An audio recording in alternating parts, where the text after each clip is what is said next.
So thanks for taking on the road today. You've been such fantastic friends for such a very, very long time. I've known Bernsey for forever, 30 years, and Wally for probably 20 years. So they're fantastic friends, and I'm very proud to be able to call them friends. So I'd like to give them a round of applause.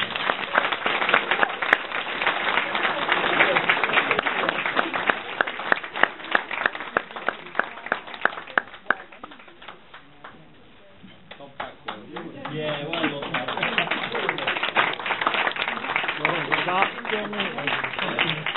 Okay, now I know how hard it is to do a good best man speech. Everyone expects it to be polished, funny, touching, and heartfelt.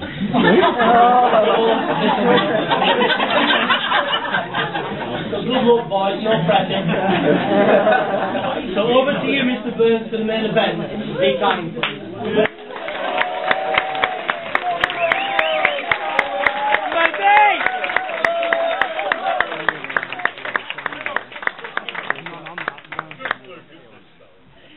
Think of the word heartfelt. Does it fit? But I've never been able to figure out why they call him the best man, and we've got two of them today. What are we going to be, Bernsey? The Bernsey it is, ladies and gentlemen, the first of the best men.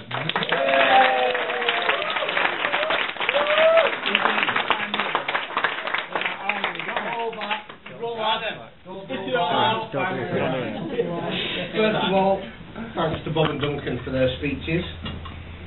As we've heard, for those of you who don't know me, my name's Stephen. Duncan's two best men. The reason Dunk says he needs the two of us, he wanted one of us to make him look taller.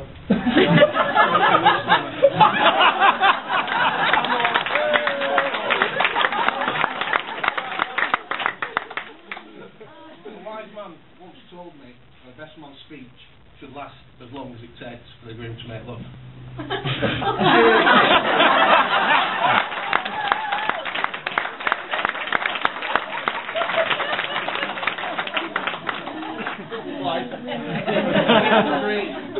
That Louie and Amy, Helen's bridesmaids, look absolutely gorgeous today. Helen looks stunning. And Duncan, well, stunning.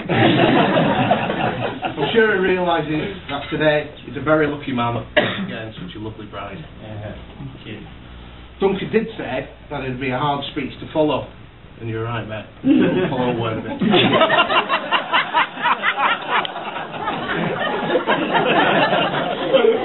known Duncan for as long as I can remember, and it's a great honour to be his best man.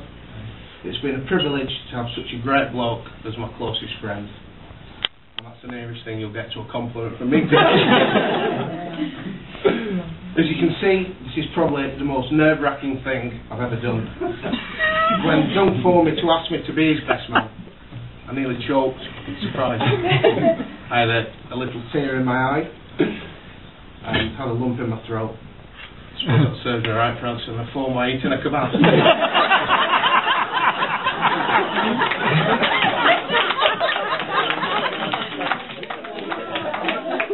I've known Helen for a few years now, but when writing the speech, I realised I knew very little about her childhood. Funnily enough, I'm not chatting to Anne and Bob today, and they were telling me how, as a baby, they used to send her to bed with a dummy.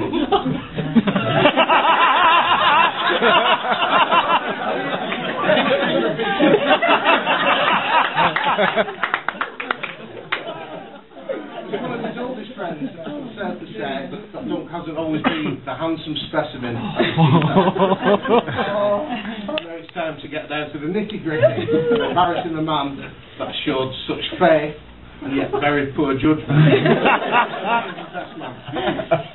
I racked my brains about how to write this speech, and I decided to turn to the internet for inspiration. After a couple of hours of searching, I found some really good stuff. Well, then I remembered I was supposed to be looking at speech ideas. I did eventually find a few speech ideas, but I could never find something about a couple named Duncan and Helen. I've therefore turned to the photo albums for inspiration. I'd like to introduce you to the 5 stages of Duncan McNally.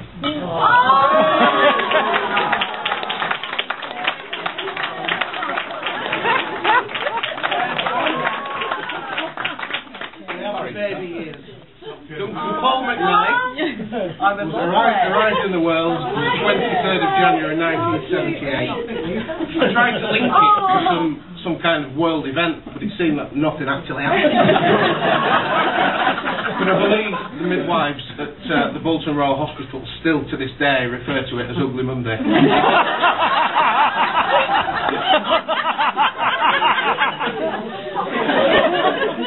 Interestingly though, 1978 was the year that Concorde made its first flight across the Atlantic in record-breaking time. You might see the connection later when you see the speed of Dunk's flight from the bar and he says, well, we say it's his round. In no time at all, Duncan had grown up and he'd moved on to stage 2.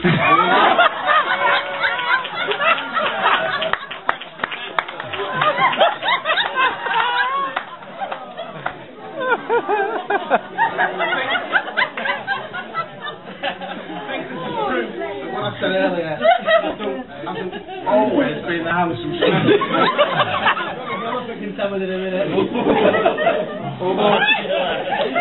Although that facial expression, we do see that too. Especially after you've had a few beers. There are many stories I could tell from our childhood. From the Parker jacket you never took off, to sunburns in Tenby, to the fact that you always seemed to break every single toy. Lost my way now. Or the way that you'd always put me in goal when you're on the line. But there's one childhood memory that will stick with me for the rest of my life, and that is the brick, the garage, and the broken car window. Duff was always the naughty one when we were kids. Yeah. It was always me that seemed to get the blame. And things haven't really changed, have they? I got the blame for that one. But I think now that you're married, I think you should accept responsibility for your actions and admit while you sat next to your mum that it was you.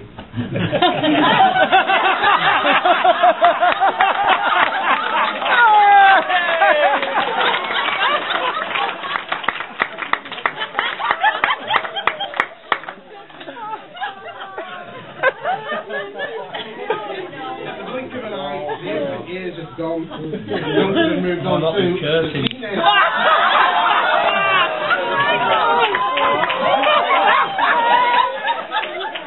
This was also the Rivington and Blackburn era. Chris will be able to provide some greater insights, I'm sure, into this chapter of Duncan's life.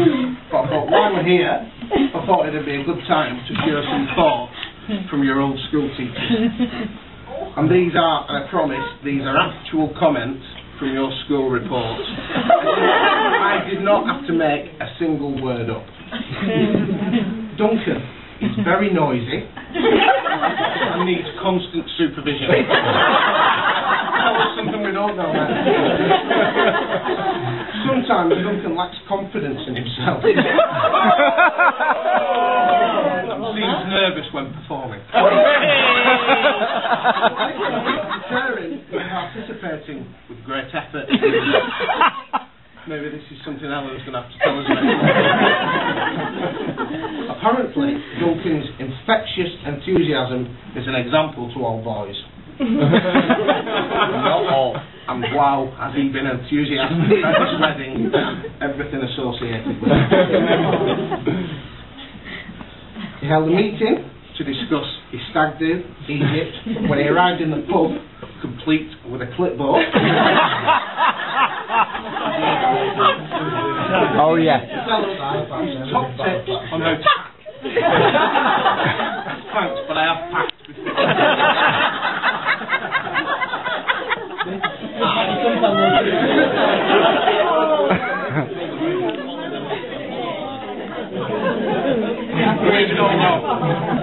And I've not been wearing the correct shoes today, which according to Dunk's email, had to be black.